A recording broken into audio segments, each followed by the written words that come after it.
अस्सलाम वालेकुम। आज की इस वीडियो में हम बात करने जा रहे हैं क्लॉज और उसकी टाइप्स के बारे में। हम क्लॉज और फ्रेज का डिफरेंस क्लियर कर चुके हैं। हम फ्रेजेस की टाइप्स के बारे में बात कर चुके हैं। अगर आप न्यू हैं और आपने वीडियो नहीं देखी तो डिस्क्रिप्शन बॉक्स में वो लिंक मौजूद है, आप वहाँ जाके विजिट कर सकते हैं और उस वीडियो को देख सकते हैं। तो चलिए सबसे पहले रिवाइज कर लेते हैं कि क्लॉज क्या है और फिर उसकी टाइप्स के बारे में बात करेंगे। Clause is basically a group of words with the subject verb combination and it gives you a complete sense. ठीक है, ग्रुप ऑफ वर्ड्स है जिसके पास सब्जेक्ट और वर्ब भी है और आपको ये कंप्लीट सेंस देता है। इसको हम एक तरह का सेंटेंस भी कह सकते हैं। क्लॉजेस की बेसिकली टू टाइप्स हैं, एक है इंडिपेंडेंट क्लॉज और एक है डिपेंडेंट क्लॉज। इंडिपेंडेंट को मेन या प्रिंसिपल क्लॉज भी कहते हैं। इसको अपनी बात कन्वे करने के लिए किसी की ज़रूरत नहीं पड़ती, जबकि डिपेंडेंट क्लॉज जो है वो उसको हम सबऑर्डिनेट क्लॉज भी कह सकते हैं और इसको अपनी बात जो है बताने के लिए इंडिपेंडेंट की ज़रूरत पड़ती है। ये अपनी बात को खुद कन्वे नहीं कर सकता, मतलब ये प्रॉपर नहीं कन्वे करता। इसकी एग्जांपल आपको मैंने बताई थी, जैसे आप स्टूडेंट्स हैं तो आप डिपेंडेंट हैं अपने पेरेंट्स पे, आप खुद इंडिपेंडेंट नहीं हैं, और आपके पेरेंट्स क्या हैं, वो इंडिपेंडेंट हैं, उनको किसी की ज़रूरत नहीं पड़ती है। तो ये एक छोटी सी इसकी एग्जांपल आप ले सकते हैं। अब हम बात करते हैं इसकी टाइप्स की। तो हम डिपेंडेंट क्लॉजेस की जो मेन 3 टाइप्स हैं आज हम उनके बारे में डिस्कस करेंगे। एक है नाउन क्लॉज, एडजेक्टिव क्लॉज और एडवर्ब क्लॉज। इनको हम सिंपल टिप्स से याद रखेंगे। हमने कोई रूल्स रेगुलेशन याद नहीं करने, हमने सिंपल टिप्स को याद करना है ताकि हमें कन्फ्यूजन भी क्लियर हो जाए और पेपर में जब हमें कहा जाए कि बताएं कौन सा वाला क्लॉज एडजेक्टिव है या एडवर्ब है या नाउन है, तो हमें वो भी इजीली पता चल जाए। सबसे पहले हम डिस्कस करते हैं नाउन क्लॉज को और हम इसकी टिप्स को याद रखना है हमने। नाउन क्लॉज को बता दूं कि ये जैसे नाम से ही क्लियर है कि नाउन क्लॉज, तो बेसिकली ये नाउन का ही फंक्शन करेगा। हमने नाउन को ही पढ़ा, नाउन फ्रेज को ही पढ़ा। नाउन बेसिकली नाम है, नाउन फ्रेज में भी जो हमारे पास वो फ्रेज है वो नाउन का ही काम करता है। अब नाउन क्लॉज में बेसिकली वो नाउन का ही काम करेगा। तो आपने इसको आइडेंटिफाई कैसे करना है, आपने ये 2 टिप्स याद रखनी है बस। बाकी रूल्स रेगुलेशन को छोड़ दें, हम बाकियों को बाद में देखेंगे। टिप 1 क्या है कि जो आपके पास सेंटेंस दिया गया होगा, आपके पास जो जिसमें आपके पास एक इंडिपेंडेंट क्लॉज होगा और एक डिपेंडेंट क्लॉज होगा, आपने ये देखना है कि उसमें से नाउन क्लॉज क्या है।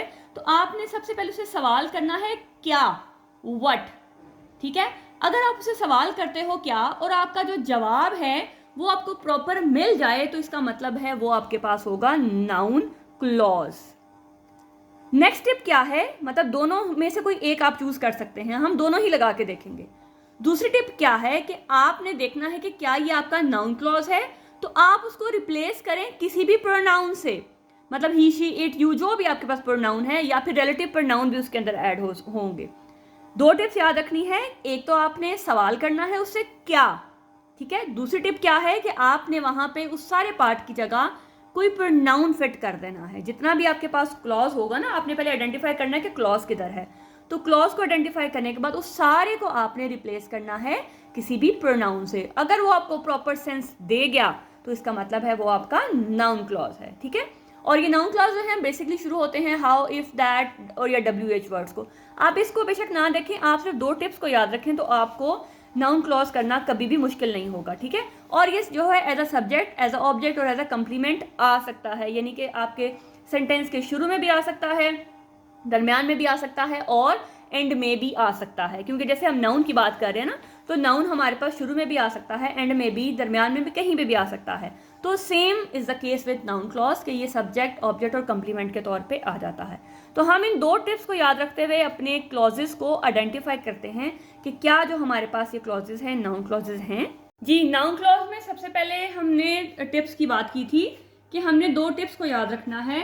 कि एक टिप है आपके पास कि आपने उसे सवाल करना है और वो क्या की फॉर्म में होना चाहिए, ठीक है। अगर वो उस सवाल का क्या की फॉर्म में जवाब देता है तो वो जो पार्ट है वो आपका जो सबऑर्डिनेटिंग पार्ट है वो आपका नाउन क्लॉज होगा। टिप नंबर 2 थी कि आपने वहां पे कोई भी प्रोनाउन फिट कर देना है, ठीक है। तो इनमें से कोई भी एक टिप आप अगर लगाएं और वो आपकी कोई एक टिप को फॉलो कर रहा है तो इट मीन्स कि वो जो आपका पार्ट है, वो जो सबऑर्डिनेटिंग क्लॉज है, वो आपका होगा नाउन क्लॉज। मैंने 2 टिप्स आपको इसलिए दी कि जो आपको इजी लगता है आप वो लगा लें, ठीक है। तो प्रोनाउन वाली जो टिप है ये ज़्यादा इजी है, मैं व्हाट के साथ भी आपको लगा के दिखाती हूँ, लेकिन प्रोनाउन वाली टिप बहुत आसान है। अब सबसे पहले आपने क्या करना है, जब आपके पास कोई सेंटेंस आएगा, जिसमें आपके पास एक डिपेंडेंट क्लॉज होगा और एक इंडिपेंडेंट क्लॉज होगा। आपने सबसे पहले अपने जो डिपेंडेंट क्लॉज है उसको आइडेंटिफाई करना है। अगर आपको ये पता है कि किस तरह से करना है फिर तो कोई मसला नहीं है। हमारा जो डिपेंडेंट क्लॉज है वो किसी न किसी कंजक्शन से स्टार्ट होता है और कंजक्शन के बारे में भी एक डिटेल वीडियो में अपलोड कर चुकी हूँ, ठीक है। तो इसलिए मैं अब ज़्यादा डिटेल में नहीं बात करूँगी। हम सिर्फ और सिर्फ अपने सबऑर्डिनेटिंग क्लॉज को अंडरलाइन करेंगे। तो अब देखते हैं कि हमारा यहाँ पे कंजक्शन कहाँ से स्टार्ट हो रही है। She mention that she would be late. ये हमारा वो पार्ट है जो हमें दैट से स्टार्ट हो रहा है, जो हमें कंप्लीट सेंस नहीं देगा। अगर मैं इसकी बात करूँ, शी मेंशन, उसने मेंशन किया, तो ये बात हमें पूरी कन्वे कर रहा है। अब ये जो 2 टिप्स हैं हम यहाँ पे इसको अप्लाई करते हैं। अब शी मेंशन, उसने मेंशन किया, तो अब मैं इसे सवाल करती हूँ तो क्या ये उसका जवाब देगा जो अगला पार्ट है। शी मेंशन, उसने मेंशन किया, क्या मेंशन किया, उसने मेंशन किया that she would be late. तो इसका मतलब है ये मेरा वर्ड का आंसर दे रहा है, ये पार्ट जो सबऑर्डिनेटिंग क्लॉज है मेरा, ठीक है। अब टिप टू जो सबसे इजी है कि आपने कोई भी प्रोनाउन फिट कर देना है उसमें। आपके पास ही, शी, इट, कोई भी जो आपका रिलेटिव प्रोनाउन है और कोई भी जो आप को इजी लग रहा है ना वो फिट कर दें। इस सब को छोड़ दें, ये जो आपका सबऑर्डिनेट क्लॉज है इसको छोड़ दें। She mention it, she mention that, वो ये वाला दैट जो है यहाँ पे तो दोनों को कनेक्ट कर रहा है, इसलिए यहाँ पे ये सबऑर्डिनेटिंग कंजक्शन है। लेकिन वो जो जिस दैट को मैं लगा रही हूँ वो वहाँ पे प्रोनाउन के तौर पे काम आएगा, ठीक है। तो शी मेंशन इट, तो यहाँ ये लगाने से, इट लगाने से मैं इस सब को रिमूव कर दूँ और खाली इट लगा दूँ तो मेरा सेंटेंस कंप्लीट हो रहा है। तो ये सबसे बड़ी निशानी है और ईजीएस्ट वे है कि आप अपने नाउन क्लॉज को किस तरह से आइडेंटिफाई कर सकते हैं, ठीक है। तो अब आपकी मर्जी है, आप दोनों लगा लें, एक लगा लें, लेकिन प्रोनाउन वाली टिप जो है वो ज़्यादा ईजी है। How long the word will look in 100 years is difficult to imagine। वही कि सबसे पहले आप अपना वो पोर्शन, वो पार्ट अलग करें जो आपका सबऑर्डिनेट है। अब यहाँ पे हाउ से स्टार्ट हो रहा है, तो हाउ से हमें कहाँ तक वो जो है वो दे रहा है, यहाँ तक। How the word will look in 100 years। अब यहाँ पे ये चीज़, मतलब मैंने आपको जैसे पहले बताया कि सब्जेक्ट के तौर पे भी आ सकती है, आपके मिड में भी आ सकती है और एज अ ऑब्जेक्ट भी आ सकती है, ठीक है, क्योंकि नाउन आपका सब्जेक्ट और ऑब्जेक्ट और कंप्लीमेंट तीनों के तौर पे आता है। अब ये तो मेरा हो गया, मुझे ये पता लग गया कि जी ये मेरा जो है वो सबऑर्डिनेटिंग पार्ट है, ठीक है, क्लॉज है। इट्स डिफिकल्ट टू इमेजिन, देखिए बात पूरी सेंस दे रहा है। It's difficult to imagine, imagine करना मुश्किल है। अब इससे पूछें कि क्या इमेजिन करना मुश्किल है, तो वो कहेगा कि क्या इमेजिन करना मुश्किल है, ये इमेजिन करना मुश्किल है कि how the word will look in 100 years। अब ये एक हो गया। दूसरा, मैं इस सब की जगह सिर्फ और सिर्फ कोई एक प्रोनाउन लगा देती हूँ जो सूटेबल होगा, ठीक है। तो it is difficult to imagine, तो बात पूरी हो रही है ना भाई, समझ आ रही है ना।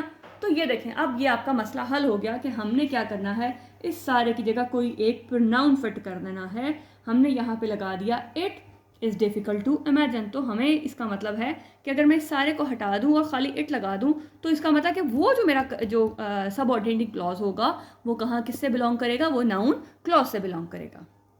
The thief confessed that he stole the money. अब देखें ये मेरा हो गया सबऑर्डिनेटिंग क्लॉज। अब मैं इसको अगर मैं सवाल पूछती हूँ कि द थीफ कन्फेस, तो थीफ ने कन्फेस किया, क्या कन्फेस किया, उसने कन्फेस किया that he stole the money. The thief confessed it. तो देखें अब मैं अगर खाली इट लगा दूं तो इस पार्ट को रिमूव कर दूं तो मेरा सेंटेंस कंप्लीट हो गया ना, मतलब वो मेरा एक सिंपल सेंटेंस बन गया। तो अगर उसको हटाने से मेरा एक सिंपल सेंटेंस बन जाएगा तो वो मेरा पार्ट होगा noun clause. You can choose what film we will watch. तो सबसे पहले हम वही करते हैं कि अपना पार्ट अलग करते हैं और आप कोई प्रोनाउन फिट करते हैं। यू कैन चूज इट, खाली इट लगाने से ही जो ना हमारा काम खत्म हो जा रहा है। यू कैन चूज इट, बात समझ आ रही है ना, बात कंप्लीट हो रही है, सेंस कंप्लीट हो रही है। तो आपके पास एक सिंपल सेंटेंस बन गया। तो आपने जब इस सारे को हटा दिया और आपका सिंपल सेंटेंस बन गया तो फिर इसका मतलब है कि ये आपका पार्ट, ये जो पार्ट है, ये सबऑर्डिनेटिंग जो क्लॉज है आपका, ये किससे बिलोंग कर रहा है, ये नाउन क्लॉज से बिलोंग कर रहा है। The artist explained that her painting was inspired by a dream. The artist explain, artist ने एक्सप्लेन किया, बात समझ आ रही है। तो इसका मतलब है जो अगला पार्ट है जो कंजंक्शन से स्टार्ट हो रहा है वो आपका सबऑर्डिनेटिंग है। अब मैं the artist explained it, artist ने इसको एक्सप्लेन किया, बात पूरी हो गई ना। तो बात पूरी हो गई तो इसका मतलब है ये सारा पार्ट जो होगा ये क्या होगा, ये नाउन क्लॉज होगा। He offered whoever attended the event a discount. He offered, अब यहाँ देखिए आप हर जगह एक मतलब आपने ये थोड़ा सा ध्यान रखना है कि थोड़ा मतलब सेंस भी बन जाए ना सेंटेंस की। He offered, तो ये वाला पार्ट जो है ये देखिए आप दरमियान में आया, He offered a discount, या मैं लगा दूँ इसकी जगह He offered him a discount. He offered him a discount. तो देखिए बात समझ आ गई ना, पूरा एक सेंटेंस बन गया। तो जो दो पार्ट्स को मैंने एक पार्ट में कंबाइन कर दिया, तो अगर ये हो जाएगा तो ये होगा noun clause. Whoever is responsible for this mess will be punished. तो whoever is responsible for this mess, ये will be punished, उसको सजा दी जाएगी, ठीक है। तो अगर मैं इसकी जगह लगा दूं he will be punished, तो बात समझ आ रही है ना। तो यहाँ इस मेथड से अगर आप करेंगे तो आपको नाउन क्लॉज करना कभी भी मुश्किल नहीं लगेगा। तो चलिए अब अगले क्लॉजेस की बात करते हैं। नेक्स्ट बात करते हैं रिलेटिव क्लॉज की या एडजेक्टिव क्लॉज की, मतलब एडजेक्टिव को हम रिलेटिव क्लॉज भी कह सकते हैं।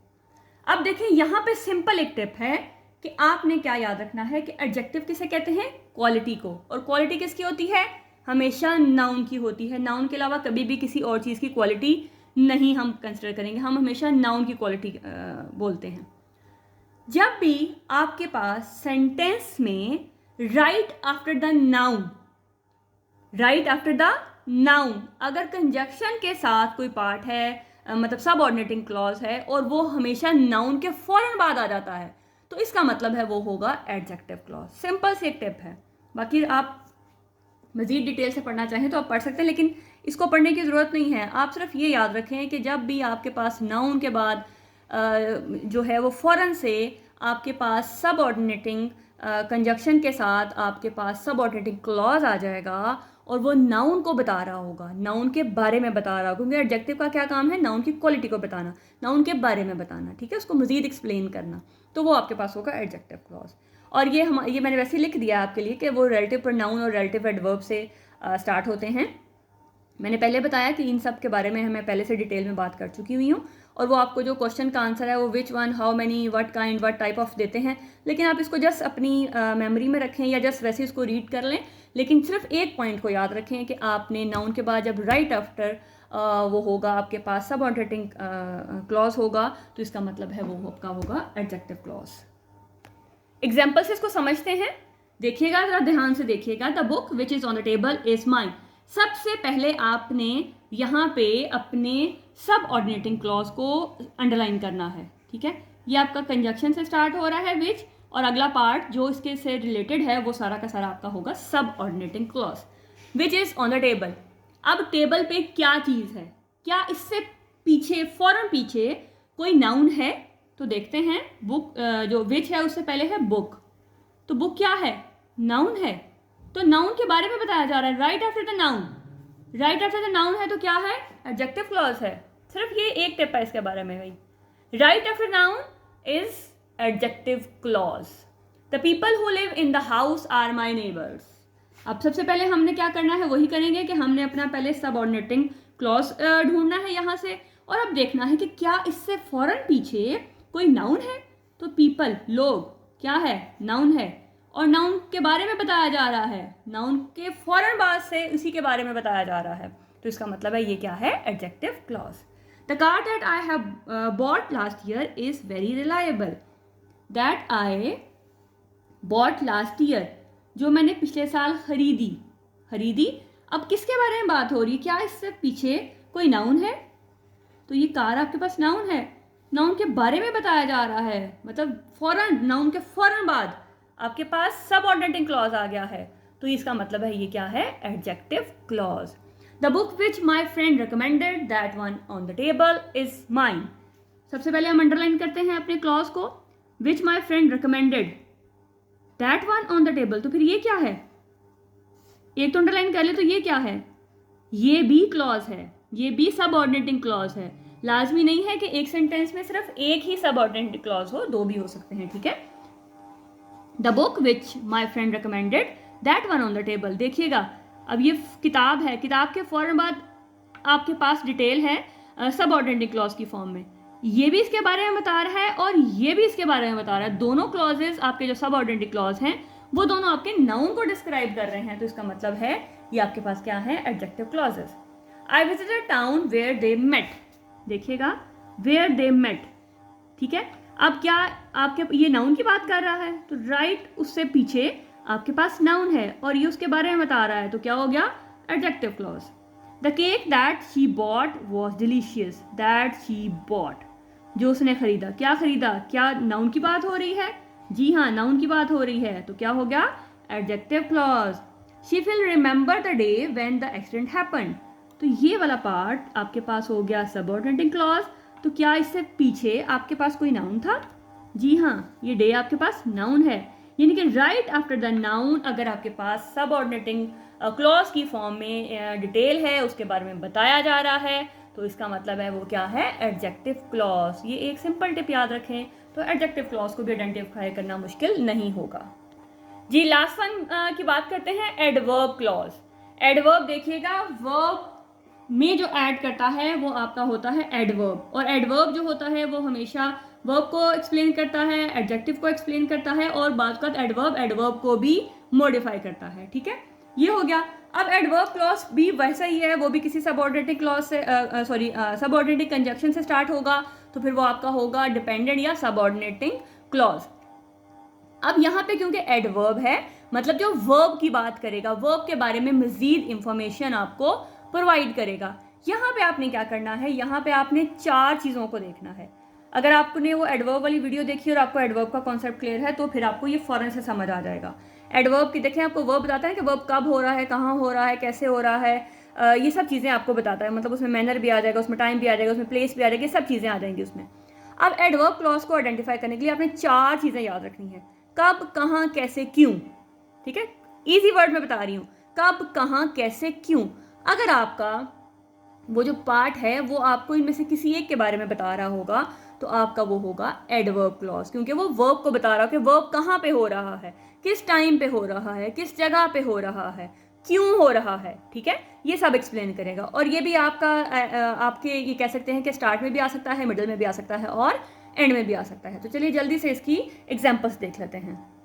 जी अब आपने कब, कहाँ, कैसे, क्यों को याद रखते हुए, ये सिर्फ 4 पॉइंट्स को याद रखते हुए आपने आइडेंटिफाई करना है कि क्या ये आपके वर्ब को एक्सप्लेन कर रहे हैं, ठीक है। Because I was tired I went to bed early, तो सबसे पहले आपने सेम वही करना है कि अपना पार्ट आइडेंटिफाई करना है जो सब ऑर्डिनेटिंग है, ठीक है। तो अब ये देखिए, बिकॉज हमें बता रहा है कि किसी ना किसी वजह की बात हो रही है, तो I went to bed early, कि मैं जल्दी सोने के लिए चला गया, क्यों गया, क्योंकि आई वॉज टायर्ड, तो ये रीज़न बता रहा है ना आपको, बिकॉज से आपको क्लियर हो जाना चाहिए कि आपको ये रीज़न बता रहा है। तो जब ये आपको रीज़न बता रहा होगा, तो इसका मतलब है कि ये मतलब वर्ब के बारे में मजीद बता रहा है आपको, तो इसका मतलब है ये क्या है आपका adverb clause. She goes to the park whenever she likes, तो ये आपका पार्ट है subordinating clause. She goes to the park, मतलब अब वो पार्क में जाती है, मतलब आपके गोज को, आपके वर्ब को एक्सप्लेन करेगा मजीद। She goes to the park, वो जाती है, वेन एवर से ही शो हो रहा है कि आप उसकी जो है मतलब वर्ब के बारे में मजीद बता रहे हैं। वो कब जाती है, ये आपके वैन जो है वो कब को शो करवा रहे हैं कि कब जाती है, जब वो पसंद करती है, जब उसका दिल करता है भाई वो तब जाती है। तो इसका मतलब है जब ये आपके कब, कहाँ, कैसे, क्यों में से किसी एक को फिट आएगा, तो ये आपका एडवर्ब क्लॉज होगा। They went home after they finish there lunch, तो यहाँ पे ये पार्ट आपका हो गया subordinating clause. They went home, वो घर गए, कब गए, after they finish there lunch, मतलब वो कब गए, जब उन्होंने लंच ख़त्म कर लिया, अपना खा लिया, ख़त्म हो गया भाई सारा, तो तब ये आपके वर्ब को मज़ीद उसने एक्सप्लेन कर दिया। We played in the garden until the sunset, until the sunset आपके पास हो गया subordinating clause. We played in the ground, हम ग्राउंड में कब तक खेले, ये अंटिल आपको बता रहा है कब तक, तो कब तक खेलते हैं, मतलब खेले अंटिल द सन सेट्स, तो देखिए आपकी रीज़न को बता रहा है, उसको आपकी एक्सप्लेन कर रहा है आपके वर्ब को, तो ये होगा आपका adverb clause. She spoke as if she was angry, she spoke, वो बोली, कैसे बोली, as if she was angry, वो ऐसे बोली जैसे कि वो नाराज थी, ठीक है, तो इसी को एक्सप्लेन किया जा रहा है, वर्ब को एक्सप्लेन किया जा रहा है। ये वर्ब है, नाउन नहीं है, आपको ये कंफ्यूजन होगी कि राइट आफ्टर द नाउन आ गया है, नहीं, ये आपका वर्ब है, तो थोड़ा सा चीज़ों को आपने अंडरस्टैंड भी करना है। We eat food so that we may live, तो so that we may live जो है ये तो आपके पास हो गया सबऑर्डिनेटिंग क्लॉज। अब वी ईट फूड, हम खुराक या खाना क्यों खाते हैं? इसलिए खाते हैं कि हम जो है जिंदा रह सकें। तो ये आपकी रीज़न को बता रहा है, आपके खाने को मज़ीद जो है वो एक्सप्लेन कर रहा है, ठीक है, कि हम खाते हैं, क्यों खाते हैं भाई, कि हम जिंदा रह सकें। That is the cafe where we held the meeting. तो ये आपके पास सबऑर्डिनेटिंग क्लॉज है। अब ये वेयर आपको ईजिली बता रहा है कि प्लेस की बात हो रही है, ठीक है। दैट इज़ द कैफ़े, कि उस कैफ़े की बात हो रही है जहाँ पे मीटिंग हेल्ड हुई थी। तो कहाँ मीटिंग हेल्ड हुई थी? कैफ़े में मीटिंग हेल्ड हुई थी। तो ये आपकी प्लेस को बता रहा है। तो एडवर्ब क्लॉज को याद रखने के लिए सिर्फ आपके पास 4 पॉइंट हैं, कब, कहाँ, कैसे, क्यों। उनमें से 4 सवाल फिट करें, आपके पास जो कंजक्शन होगी वहीं से आपको बड़े आराम से अंदाज़ा हो जाना है कि ये आपके पास जो है एडवर्ब क्लॉज ऑफ मैनर हो सकता है, टाइम हो सकता है, प्लेस हो सकता है, वो जो भी आपने उसके अकॉर्डिंग लिखा हो, सेंटेंस के अंदर लिखा होगा, उसके अकॉर्डिंग आपने उसको चूज़ कर लेना है। लेकिन ये तभी मुमकिन है जब आपके पास एडवर्ब की, एडजेक्टिव की, नाउन की प्रॉपर एक ये जिसे कह सकते हैं समरी, या उसके जो पॉइंट्स हैं वो सारे के सारे क्लियर होंगे। अदरवाइज फिर आपको कन्फ्यूजन ही रहेगी, फिर आपको वीडियो देखने का कोई फ़ायदा नहीं होगा। तो आई होप कि आपको ये तीनों पॉइंट्स क्लियर हो गए होंगे। फ़ौरन से हम इसको रिवाइज कर लेते हैं। हमने नाउन क्लॉज को कैसे आइडेंटिफाई करना है, 2 सवाल हैं, 2 टिप हैं, जो मर्जी अप्लाई करें, लेकिन जो प्रोनाउन वाली टिप है वो ज़्यादा ईजी है। या तो उसे सवाल करें, जो आपका मेन क्लॉज है उससे सवाल करें कि क्या हुआ, मतलब क्या की फॉर्म में सवाल करें, या फिर कोई प्रोनाउन फिट कर दें अपने सब ऑर्डिनेटिंग क्लॉज के अंदर, ठीक है। तो आपका अगर फिट हो जाता है तो फिर आपके पास कोई मसला नहीं है, आप वहाँ पे बड़े इजीली इसको कह सकते हैं कि ये मेरा नाउन क्लॉज है, ठीक है। अगर एडजेक्टिव है तो राइट आफ्टर द नाउन, अगर नाउन के फ़ौरन बाद जो है सबऑर्डिनेटिंग कंजक्शन है, सबऑर्डिनेटिंग क्लॉज है, और उसके बारे में बताया जा रहा है, तो वो होगा एडजेक्टिव क्लॉज। एडवर्ब जब वो वर्ब को मज़ीद एक्सप्लेन करेगा in the form of group of words, लेकिन with the help of conjunction, ठीक है। जब कंजक्शन के साथ कुछ ग्रुप ऑफ वर्ड्स आ जाएंगे तो वो आपके पास सबऑर्डिनेटिंग क्लॉज हो जाएगा। तो जब ये वर्ब को एक्सप्लेन करेगा तो वो आपके पास होगा एडवर्ब क्लॉज। तो आई होप कि आपको तीनों पॉइंट्स क्लियर हो गए होंगे। कमेंट करके लाजमी बताइएगा कि आपको कितनी समझ आई। वीडियो अच्छी लगी हो तो लाइक लाजमी किया करें। अपना बहुत सा ख्याल रखिएगा। मिलते हैं नेक्स्ट वीडियो में नए कॉन्सेप्ट के साथ। तब तक अल्लाह हाफ़िज़।